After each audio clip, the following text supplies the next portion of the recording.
A small town in the Swiss Alps becomes a focus of world attention 1 week a year. Davos hosts the World Economic Forum with a rarefied guest list of business tycoons, prime ministers, and this year, for the first time in nearly 2 decades, the President of the United States.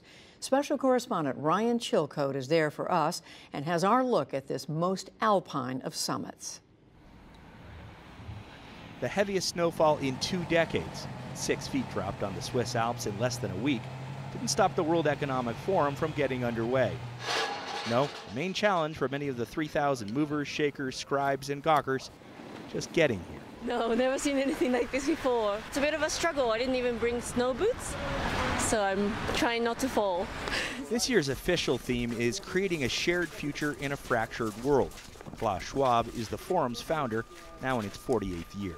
The world is socially fractured, it's environmentally fractured, but it's also politically divided. So what we want to do here is to analyze what are the reasons, but what is much more important to afterwards search for solutions. The elite annual gathering is being held under tight security. There are some 70 heads of state here, hobnobbing with titans of industry and academia, celebrities, and advocates.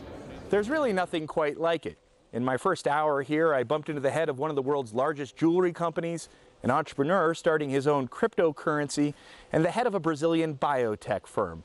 Davos is where legacy businesses meet the disruptors, where developing and developed countries come together to network, to learn from one another, and of course, to do deals. Indian Prime Minister Narendra Modi's opening address called on countries to unite, while ignoring some of his country's own protectionist policies. Many societies and countries are becoming more and more focused on themselves. It feels like the opposite of globalization is happening. We will have to accept the fact that globalization is slowly losing its luster. The 4-day meeting aims to tackle a number of pressing geopolitical issues in addition to globalization, like climate change, the migrant crisis, and gender equality.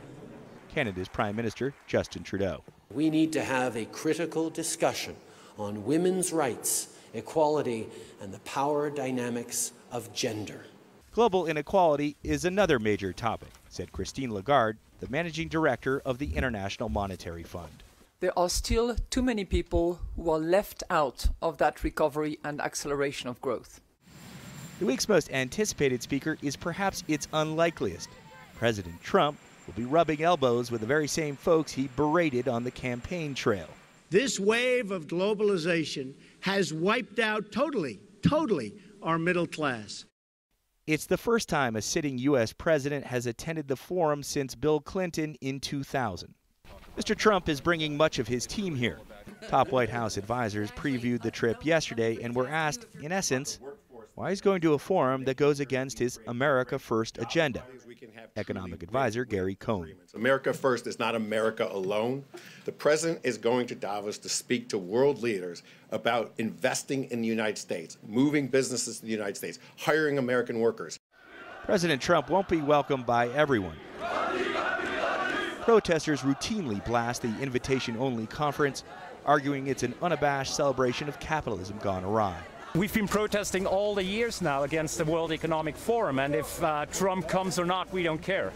Trump is just, maybe he's the best symbol for this world. President Trump gets the final word when he delivers the closing address on Friday. For the PBS NewsHour, I'm Ryan Chilcote in Davos.